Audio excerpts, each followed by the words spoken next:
जय हिंद दोस्तों। एम के एजुकेशन सेंटर में आपका स्वागत है। आज हम जानेंगे झारखंड एलडीसी एस्टेनोग्राफर, ठीक है, जो 12th लेवल के वैकेंसी आई हुई है हिंदी टाइपिंग का, उसका सिलेबस के बारे में। देखिए फ्रेंड्स, को भी एग्ज़ाम लिखने से पहले, आपको तैयारी करने से पहले उसका सिलेबस का जानकारी रखना आपके लिए बहुत इंपॉर्टेंट है, ठीक है। क्योंकि सिलेबस की जानकारी होगी फ्रेंड्स, तभी आपका तैयारी जो है बेहतर से बेहतर हो पाएगी, ठीक है। तो वही बेहतर बनाने के लिए सिलेबस को पूरी डिटेल से आपको बताएंगे फ्रेंड्स, पेपर 1 का, पेपर 2 का, पेपर 3 का, ठीक है। तो चलिए शुरुआत करते हैं फ्रेंड्स, बिना देरी किए हुए। तो इस वीडियो को शुरू से अंत तक आप जरूर देखिएगा, ठीक है, आपके लिए बहुत ज़्यादा बेनिफिट होगा, ठीक है, सिलेबस के अकॉर्डिंग। तो चलिए शुरुआत करते हैं पेपर 1 से। पेपर 1 में आपको जो दिया क्या है फ्रेंड्स, पेपर 1 आपका कुल प्रश्न पूछे जाएंगे पेपर 1 में 120 आपको, ठीक है। आज इसमें समय दिया जाएगा आपको 2 घंटे का, जिसमें 120 में आपका 60 प्रश्न हिंदी भाषा से होगा और 60 प्रश्न इंग्लिश भाषा से होगा, ठीक है। और हिंदी भाषा का ज्ञान से आपको देखेंगे 60 में आपको इसमें भी बांटा गया है, 60 में भी हिंदी अनुच्छेद पर आधारित प्रश्न 20 रहेंगे आपका, ठीक है।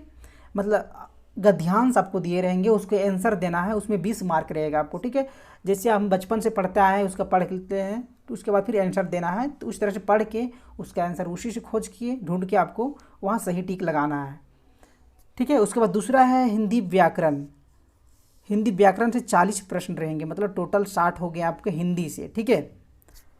और इसमें देखिए ये जो पेपर 1 है, इसमें सिर्फ क्वालिफाई करना है, इसमें मेरिट में जुटेगा नहीं आपका। टोटल 120 का आपको 30% अंक लाना है, मतलब टोटल 36 क्वेश्चन सही करने हैं आपको, ठीक है। और अंग्रेजी भाषा ज्ञान में आपका पैसेज इसमें भी दिया जाएगा आपको 20 नंबर का, तो पैसेज आपको पढ़ना है, उसका सही आंसर देना आपको, ठीक है। उसके बाद ग्रामर से 40 है, ठीक है, ग्रामर से 40, पैसेज से 20, टोटल 60, हिंदी में टोटल 60, टोटल 120 हो गया आपका प्रश्न, ठीक है। 120 में आपको सिर्फ 36 प्रश्न सही करने हैं, उसके बाद क्वालिफाई हो जाएंगे आप फर्स्ट पेपर में, ठीक है।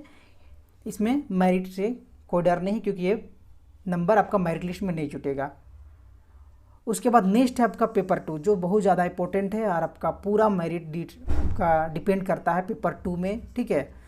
इसमें आपको नागपुरी को लेकर मैं बताने वाला हूँ। इसमें हमारे झारखंड में 12 क्षेत्रीय भाषा रखा गया है, जिसमें मैं एक कर लेकर आया हूँ नागपुरी का, ठीक है, जिसमें खोरठा है, पचपरगनिया, इस तरह से 12 भाषाएं हैं। तो आप जो भी भाषा चूज किए होंगे, उसका जैसे जो वेबसाइट है फ्रेंड्स, ऑफिशियल वेबसाइट, उसमें जाके पूरा सिलेबस अपना देख सकते हैं, खोरठा, पचपरगनिया, जिसका देखना चाहते हैं। अगर फ्रेंड्स उसमें नहीं मिल रहा है तो कमेंट करके बताइए, हम फिर से आपको उस भाषा का सिलेबस बता देंगे आपको, ठीक है। तो चलिए नागपुरी भाषा जो है उसका पहले डिटेल देख लेते हैं, उसका सिलेबस क्या है, किस तरह अकॉर्डिंग प्रश्न पूछा जाएगा आपको। तो पहला आपको व्याकरण पढ़ना है, जो नागपुरी व्याकरण है उसका पूरी डिटेल से अध्ययन करना होगा आपको, ठीक है। दूसरा में एक लोक साहित्य, एक बुक आता है लोक साहित्य का, ठीक है।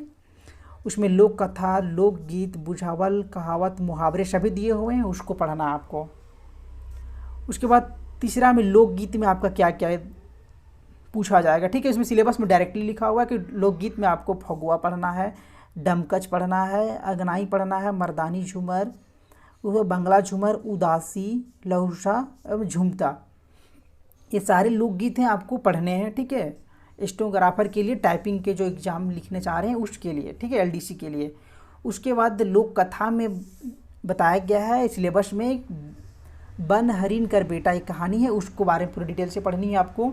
और दूसरा बुद्धू भंडारी, 7 भाई एक बहन, ठीक है, ये लोक कथा, नागपुरी लोक कथा है। और बालमत रानी, ये 4 ठो है आपका, 4 जो है लोक कथाएँ, इसको आपको पढ़नी है। उसके बाद नेक्स्ट बात करें बनफूल भाग 1, जो बनफूल भाग 1 बहुत पतला बुक है, जिसमें गद्य पद, ठीक है, कविता और कहानी दिया हुआ है। डॉक्टर कुमारी बसंती है, मार्केट में अवेलेबल है फ्रेंड्स, तो आप इसे खरीद लें, ठीक है। तो नागपुरी की में इतनी ही सिलेबस दिया गया है, ठीक है। इसको आप अच्छी तरह से अगर पढ़ लें तो आपका 100 में कम से कम 80+ तो नंबर आ जाएगा, एकदम फिक्स है, ठीक है। और पूरी तरह अच्छी से पढ़ लें तो आप इसमें 90+ भी कर सकते हैं आप, क्योंकि सिलेबस के अकॉर्डिंग ही पूछा जाएगा आपको, ठीक है। इसमें टोटल 100 प्रश्न रहेंगे फ्रेंड्स, ठीक है। आज 100 प्रश्न रहेंगे आपको नागपुरी से, और पूरा डिसाइड मेरिट लिस्ट आपका क्षेत्रीय भाषा ही करने वाला है फ्रेंड, ठीक है। सारा देखिए पेपर 1 में तो आपका सिर्फ पासिंग मार्क है, ठीक है, उसमें पास कर सकते हैं। पेपर 3 में कुछ बच्चे फंस जाएंगे, लेकिन पेपर 2 में कोई भी बच्चा जल्दी फंसेगा नहीं, तो इसमें अगर बेहतर से बेहतर तैयारी करना है पेपर 2 का आपको, ठीक है। उसके बाद पेपर 3 की बात करें, पेपर 3 भी आपका सामान्य ज्ञान से है। कुल प्रश्न आपको 120 दिया जाएगा, जिसमें आपको समय दिया जाएगा 2 घंटे का, ठीक है। इसमें देखिए कुल मार्क आपका फ्रेंड्स अगर एक क्वेश्चन आपका 1 मार्क का होगा तो 120 मार्क, अगर एक क्वेश्चन अगर झारखंड में 3 भी नंबर दिया जाता है, ठीक है, तो फिर उसके अकॉर्डिंग 3 से मल्टीप्लाई हो जाएगा, ठीक है। इसमें सामान्य अध्ययन से जनरल से जो पूछा गया है उसमें 30 नंबर से ही पूछा जाएगा आपको, ठीक है, जिसमें आपका करंट अफेयर होगा या नेशनल इंटरनेशनल सभी मुद्दा से आपका 30 प्रश्न पूछे जाएंगे आपको। और झारखंड संबंधित आपको 40 प्रश्न रहेंगे, ठीक है। तो झारखंड जीके जीएस आप बहुत अच्छा से पकड़ होगा, तो अच्छा खासा स्कोर आप कर सकते हैं आप, ठीक है। उसके बाद ना कंप्यूटर हिंदी टंकन से आपका 50 प्रश्न रहेंगे, ठीक है। कितना टोटल 50 प्रश्न कंप्यूटर से, और उसमें जो टाइपिंग से रिलेटेड भी क्वेश्चन होंगे उससे, ठीक है। टोटल 120। पेपर 2 से 120 प्रश्न और नागपुरी भाषा से 100 प्रश्न। मतलब आपको अगर इस मेरिट लिस्ट में आना है तो 120 मतलब फिर चाहेंगे 220 क्वेश्चन, जो 220 क्वेश्चन है आपका, इसी से आपको मेरिट लिस्ट बनेगा पेपर 2 और पेपर 3 से, ठीक है। तो पेपर 2 में आपका क्षेत्रीय भाषा, तो क्षेत्रीय भाषा जितना जितना अधिक आप पढ़ें, ठीक है।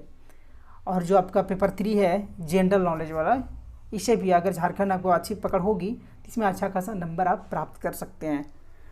फ्रेंड्स अगर वीडियो आपको अच्छी लगी होगी फ्रेंड्स तो वीडियो को आप लाइक कीजिएगा, चैनल में नहीं तो सब्सक्राइब जरूर कीजिए, ताकि इस तरह के वीडियो आपको मिलती रहे फ्रेंड्स। अगर आप हमें लाइक करते हैं फ्रेंड्स, सब्सक्राइब करते हैं तो हमें मोटिवेशन होती है फ्रेंड्स इस तरह के वीडियो लाने में, ठीक है। जय हिंद, वंदे मातरम, थैंक यू।